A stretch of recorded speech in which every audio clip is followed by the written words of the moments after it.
Here is something that most business courses and business books will never tell you. Your first customer is not out there somewhere waiting to be discovered. They are not hiding in a market you have not found yet. They are not going to appear once you have the perfect website, or the perfect branding, or the perfect product.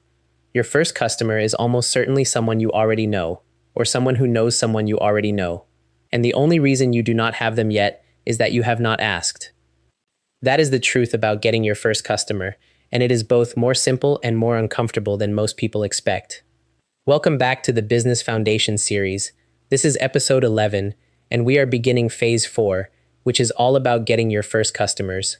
This is where everything we have built in the first 10 episodes stops being theoretical and starts becoming real. If this series has been adding value to your journey, please subscribe and share this episode. Getting your first customer is the hardest and most important step in building any business. And this episode is going to make it significantly less intimidating. In episode 10, we completed phase 3 on the legal foundation. Today, we start phase 4 by answering the question that matters most right now. How do you get your first paying customer when you are starting from nothing? By the end of today, you will understand exactly why your first customer is closer than you think, how to use your personal network to generate your very first sale, what to actually say when you are putting yourself out there for the first time, and real scripts and examples you can take and use immediately. Let us get into it. Let me start by dismantling one of the most common beliefs that stops people from getting started. Most new business owners believe that getting customers requires a large audience, a significant marketing budget, a strong social media following, or some kind of platform they have not built yet. And so they wait. They keep preparing. They keep improving the product. They keep refining the website. They keep telling themselves they will start selling once everything is ready. Everything is never ready, and the customers they are waiting for have been right in front of them the whole time. Here is a concept I want you to sit with. Every person you know has a network. Your close friends, your family, your former colleagues, your old classmates, your neighbors, your church or community group members, your gym contacts, your social media connections, even the people you interact with casually in daily life. Each one of those people has their own network of people they know. This means that through just 1 or 2 degrees of connection, you are already linked to hundreds, sometimes thousands of people. And somewhere in that web of relationships is someone who needs exactly what you are offering right now. They just do not know you offer it yet. The gap between you and your first customer is almost never a marketing problem. It is an awareness problem. The right person does not know you exist or does not know you do what you do. Your job is to close that gap. Let me give you a real example to make this concrete. A young woman wanted to start a virtual assistant business, offering administrative support to small business owners. She had no website, no social media following, no advertising budget. She spent her first week doing one thing only. She went through her phone contacts, her WhatsApp groups, her LinkedIn connections, and her Facebook friends, and she wrote a personal message to every person she thought might either need her services or know someone who might. Not a mass broadcast, not a copied and pasted template. Individual, personalized messages that acknowledged the specific person she was writing to and explained clearly what she was now doing and who she was looking to help. In her first 2 weeks, she had 3 paying clients. Not from advertising, not from a website, from people she already knew and those people referred her to. That is how most first customers happen, not through campaigns, through conversations. Now let us talk about exactly how to activate your personal network in a way that feels professional, genuine, and effective. Because there is a right way and a wrong way to do this. The wrong way is to send a generic message to everyone you know, saying something like, "Hey, I just started a business, please support me." That kind of message asks for support without offering value. It feels like asking a favor rather than presenting an opportunity, and it rarely produces real clients. The right way involves 3 things: clarity about what you offer, specificity about who you can help, and a genuine, personalized approach that respects the relationship you already have with each person. Let me walk you through the process step by step. Step 1. Make a list. Before you contact anyone, sit down and make a proper list of everyone in your network who might either need what you offer or know someone who does. Go through your phone contacts. Go through your WhatsApp groups. Go through your social media connections. Go through your email contacts. Do not prejudge people. You might be surprised who turns out to be a potential client or a powerful referrer. Write down every person who comes to mind. Step 2. Segment the list. Divide your list into 2 groups. Group A are the people who might directly need your service or product themselves. Group B are the people who probably will not use it personally, but likely know people who would. Both groups are valuable. Group A are potential direct clients. Group B are your referral network. They are the people whose one message or recommendation to the right person could bring you 3 new clients at once. Step 3. Prepare your message. For each person you contact, write a message that does 3 things. First, it acknowledges the specific person and your connection to them. It does not feel like a copy-pasted broadcast. Second, it clearly explains what you are now doing in simple, plain language. No jargon, no vague descriptions. A 10-year-old should be able to understand what you do from reading your message. Third, it makes a specific low-pressure ask, not "please support my business," but something like, "I thought of you because it seemed like this might be useful for you," or "I would love it if you could think of anyone this might be relevant for and let me know." Step 4. Send the messages personally and consistently. Do not blast everyone at once with a group message or a broadcast. Reach out to people one by one. It takes more time. It works significantly better. Start with your warmest contacts and the people most likely to see value in what you offer, then work outward. Step 5. Follow up. Most people who do not respond to your first message are not uninterested. They are busy. They saw your message. They meant to reply. They got distracted. A single, brief, friendly follow-up message sent a week later is completely appropriate, and often the message that actually gets the response. Following up is not being pushy. Following up is being professional. The people who book the most clients are the ones who follow up consistently and without apology. This is the section where most new business owners get stuck. Not because they do not know who to contact, but because they do not know what to say. And this paralysis is completely understandable. Selling feels uncomfortable, especially when you are new to it. It feels like you are asking people for something. It feels like you might be rejected.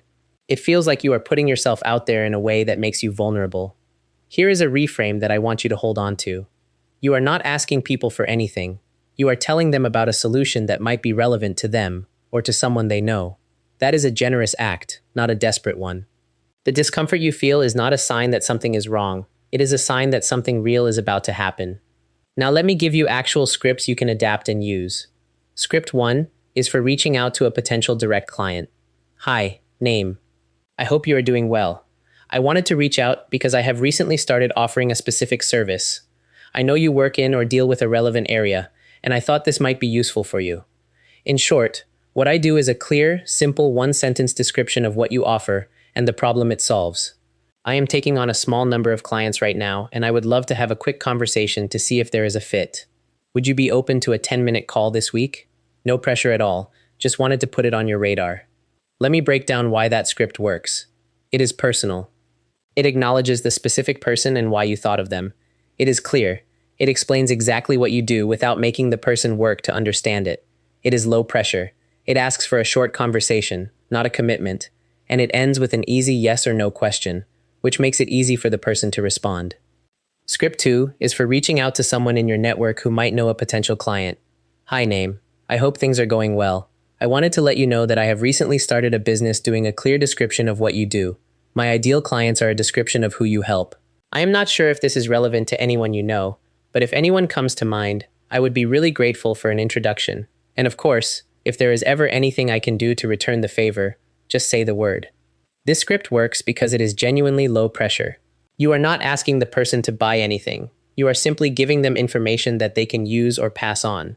It also offers reciprocity, which makes people more inclined to help, and it gives them a clear picture of who you are looking for, so if they know someone, they can immediately picture that person. Script 3 is for following up after no response. Hi, name. I wanted to follow up on my message from last week about my specific service in case it got buried. I know things get busy. If it is not relevant right now, no worries at all. But if you are open to a quick chat, I would love to connect. Just let me know either way. Short, warm, no guilt, no pressure. Just a friendly reminder that you exist and that you are still available. One more thing I want to address. What do you do if someone says yes and wants to know more? Be ready. Have a clear, simple explanation of what you offer, what it costs, and what the next step is. This does not need to be a polished sales deck. It can be a simple verbal explanation or a short paragraph in a message. But you must have it ready, because the moment someone says they are interested and you respond with uncertainty or confusion about your own pricing or process, you lose credibility immediately. Know what you offer, know what you charge, know what the next step is. And when someone shows interest, be confident and clear.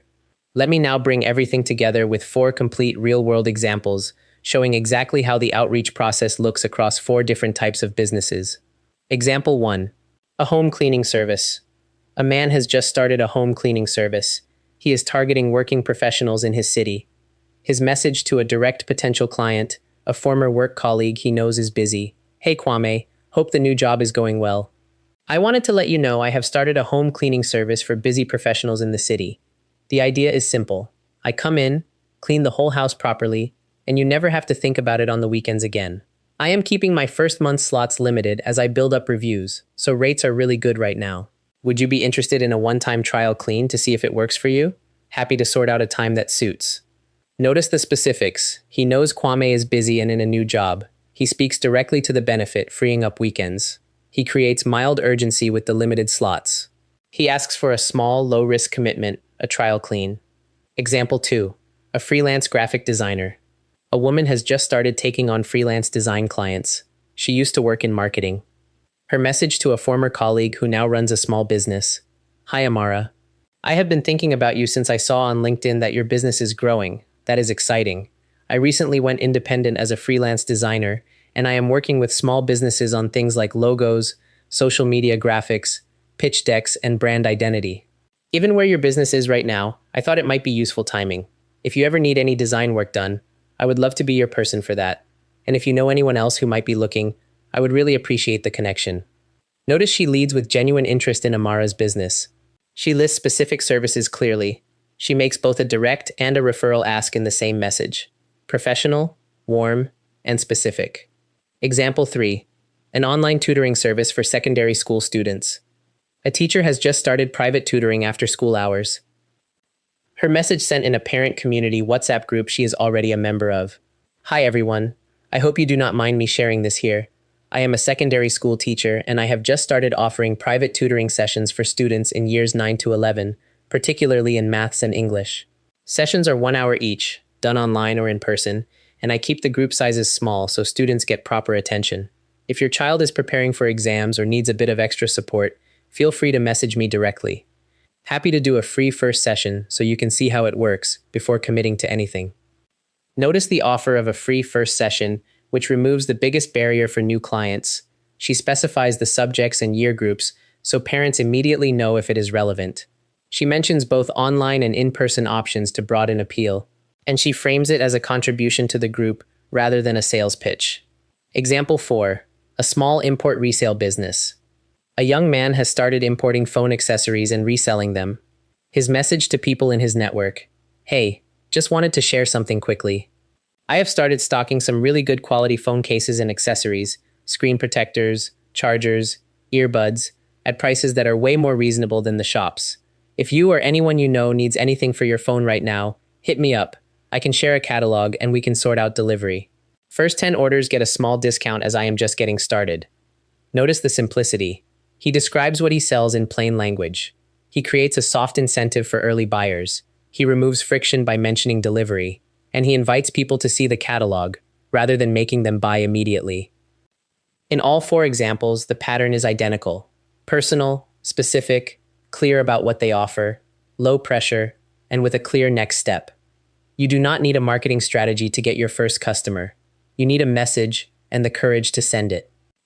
That is a wrap on episode 11. Here is what I want you to remember above everything else from today. Your first customer is not going to come to you. You have to go to them, and they are almost certainly closer than you think. They are in your phone. They are in your WhatsApp groups. They are in your social media connections. They are one conversation away. The only thing standing between you and your first sale is the message you have not sent yet. Here is your homework before episode 12. Make your list. Write down at least 20 people from your network, direct potential clients and potential referrers. Then write your personalized message. Adapt the scripts from this episode to fit your specific business and your specific voice. And send at least 10 messages before you watch the next episode. Not next week, before you watch episode 12. If you send 10 messages and get 0 responses, come back and we will troubleshoot. But I am confident that most of you who actually do this will have at least one conversation started before the week is out. If this episode helped you move forward, please subscribe to the channel and leave a comment below telling me who you plan to reach out to first. Not their name, but the type of person. A former colleague, a community member, a family friend? Let me know. I want to hear about your first customer. In episode 12, we are going to talk about how to market a business with zero budget. Now that you have started having conversations and getting your first clients through direct outreach, we will layer in the free marketing methods that can bring customers to you, even when you are not actively reaching out to each one individually. That episode is going to open up a completely new dimension of customer acquisition for you. I will see you there. Take care of yourself and take care of that business.